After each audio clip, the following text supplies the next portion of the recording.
da história do Ituiaçu, nós vamos dizer assim, o marco zero de referência bibliográfica é a passagem do Duarte Pacheco, o português, o chamado Aquiles Lusitano, né, que fez uma viagem a serviço do rei de Espanha, Fernando Isabel de Castela, em 1498. Uma viagem, vamos dizer assim, sigilosa, porque devido ao Tratado de Tordesilhas, eles não poderiam entrar em águas portuguesas. E fizeram isso por trás do, vamos dizer assim, escondido, né? E nessa viagem ele veio, segundo seu diário de bordo, Esmeraldo de Cito Orbis, ele veio bater na Baía de Ituriaçu, chamada de, que ele denominou de Golfo Hermoso, Golfo Formoso. Então ele já deu de cara com os índios. Essa citação ele faz no diário dele, e o escritor Jorge Couto, no seu livro A Construção do Brasil, ele relata, onde ele diz, né, o próprio Duarte relata a fisionomia dos índios, né, e como eles eram. Meu canto pelo tempo retumbará. Território indígena, Amazônia indígena, meu Brasil indígena, terra ancestral. Somos resistência pela existência contra a violência. Eu acredito que esses índios já eram os Tremembés, né? Porque essa nação Tremembé é que habitavam o litoral do Maranhão, né? Então não poderia ser outro. Então esse é o primeiro momento. Depois veio os padres Cláudio da Beville e o Yves Devreux, jesuítas franceses, em 1613 e 1614. E tiveram esse contato também com os índios. Eles já começaram a catequizar os Tremembés, né?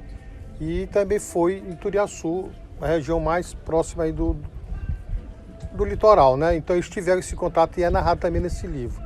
Inclusive nós temos essa referência bibliográfica. É o segundo contato. De lá veio, depois vieram a questão dos padres Manel Pires, Cubeto Álvares, que faziam parte da Companhia de Jesus, sob o comando de Antônio Vieira. Começaram a catequizar, tentaram civilizar, formar aldeias, porque na verdade os Tremembés, eles eram índios nômades, vieram oriundos lá do Ceará, do Camocim ao rio Turiaçu, aliás, até o Pará, né? Até o Pará, passando do Gurupia mais adiante, depois retornaram. Então eles habitavam essa região todinha desse litoral, tanto do litoral nordeste, né? Do Ceará ao Pará, a parte do Pará. Eram nômades, eles não praticavam agricultura, viviam mais da caça, da pesca e principalmente da pesca, né? Eles foram classificados pela uma provisão régia de 1724, foram denominados de peixes racionais. Por que peixes racionais? Porque eles eram hábeis nadadores, eles enfrentavam os tubarões com arcos, né, na Baía de Ituriaçu, isso segundo relatos de vários escritores, né, do passado, né? Inclusive o César Marques cita isso lá. Então eles praticavam isso daí, que não deixava de não ser perigoso, né? Mas eles também picavam as amarras dos vapores para naufragar, para saquear. Então era um povo, vamos dizer assim, que perambulavam. Eles eram nômades, não tinham aquela fixação por terra.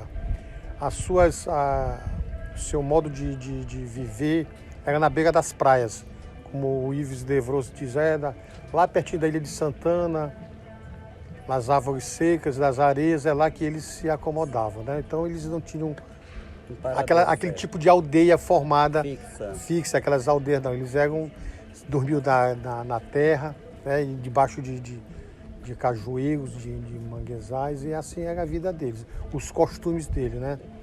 Em relação ao aspecto religioso?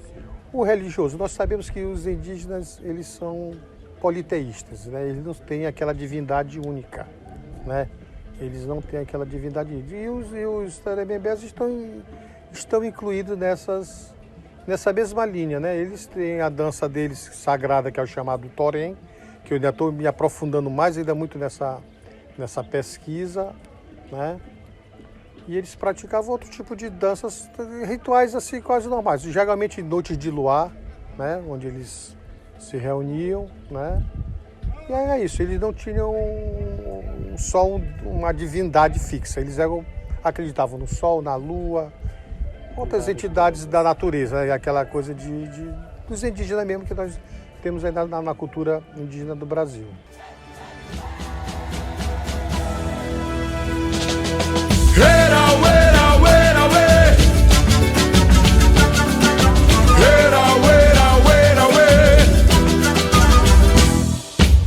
Se meu direito é violado, minha voz não calará, ecoará.